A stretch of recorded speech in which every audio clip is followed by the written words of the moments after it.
भारतीय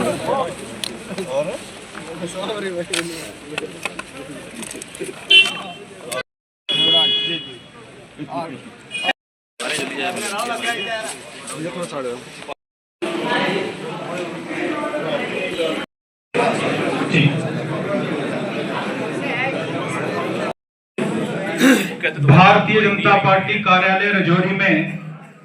हमारे लिए बहुत ही एक ऑनर की बात है कि हम दोनों हाथ खड़े करके माता की चुनरी पहनाते हुए सर जी को साथ हमारे जिला अध्यक्ष जी, हमारे माननीय प्रदेश के महामंत्री विनोद गुप्ता जी, जनाब इकबाल मलिक साहब करता हूं कि वो उनको शाल पहनाए और उनका स्वागत करें। आज की इस बैठक में हमारे डिग्निटरीज में मंच पे बैठे हुए हमारे सीनियर लीडर्स, मीर साहब बहुत ही senior leader Bharatiya Janata party के और पूर्व अध्यक्ष रजौरी के भारत भूषण वैद जी, योगेश शर्मा जी, जाहिद जी, नजीर जी, कैप्टन बलदेव सिंह जी, चैन सिंह जी, सौरभ जी, जितने भी मंडल अध्यक्ष। रजौरी में आया हूं। रजौरी के जिला अध्यक्ष दिनेश जी, हमारे सीनियर लीडर और पूर्व एमएलसी विभोज जी,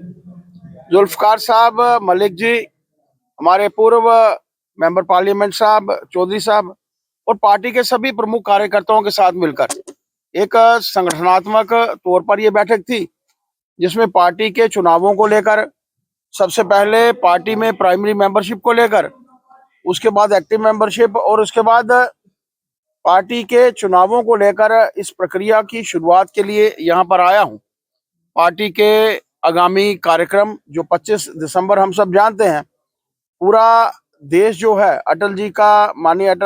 स्वर्गीय अटल जी का जन्मदिन जो है वो धूमधाम से मनाता है और ये 6 त्योहारों में भी एक है। और उसके बाद 26 से लेकर 31 तक ये जो सप्ताह हम लोग मनाते हैं, उन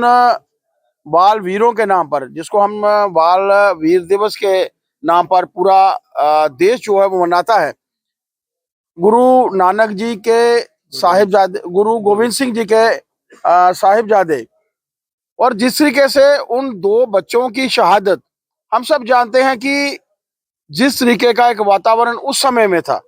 उन छोटे छोटे बच्चे, 6 वर्ष और एक 9 वर्ष का बच्चा, जिस तरीके से उनको दीवार के बीच में चुनवा दिया, उनकी इस शहादत को भी हम लोग जो हैं देखते हैं। और खास तौर पर पूरे विश्व भर में,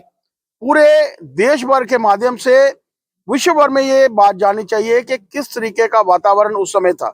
कि 6 वर्ष के आयु के बच्चे, 9 वर्ष के आयु के बच्चे, उनको भी जो था वो छोड़ा नहीं गया। उनकी शहादत को भी हम जो है वो याद करते हैं। उन 2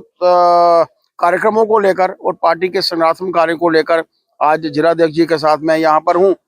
पार्टी के सभी प्रमुख कार्यकर्ताओं के साथ बैठने का भी मौका मिलेगा और पार्टी के आगामी आने वाले चुनाव, बूथों के अध्यक्षों के चुनाव, मंडलों के चुनाव, जिला के चुनाव और उसके बाद प्रदेश के चुनाव के बाद राष्ट्रीय अध्यक्ष जी का चुनाव भी जो है इसी माध्यम से जो है ऐसा है। जहां तक प्रश्न स्टेटहुड का है, देश के प्रधानमंत्री जी ने समय समय पर अपने बयानों के माध्यम से, माननीय होम मिनिस्टर साहब ने भी अपने बयानों के माध्यम से ध्यान में लाया है कि उचित समय जब आएगा तो ये स्टेटहुड भी जो है वो मिलेगी। हमारे विधायक चुनकर आते हैं, विधायकों के माध्यम से डेवलपमेंट के कार्य होते हैं, उन कार्यों को भी जो है वो प्राथमिकता देने की आवश्यकता है, जो शायद नेशनल कॉन्फ्रेंस और उसके गठबंधन के लोग, हालांकि सीधे तौर पर कोई गठबंधन दिखता नहीं है, कांग्रेस के साथ भी हालांकि गठबंधन के तौर पर उन्होंने राजनीति शुरू की थी, गठबंधन के तौर पर यहाँ पर सरकार बनी थी, लेकिन आज कांग्रेस को जो है वो दरकिनार कर दिया गया है। और ऐसे समय में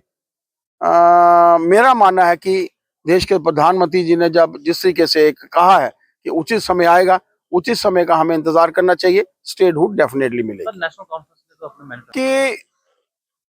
वो जो ख्वाब उन्होंने 370 को हटाने के लिए दिए थे, 35 से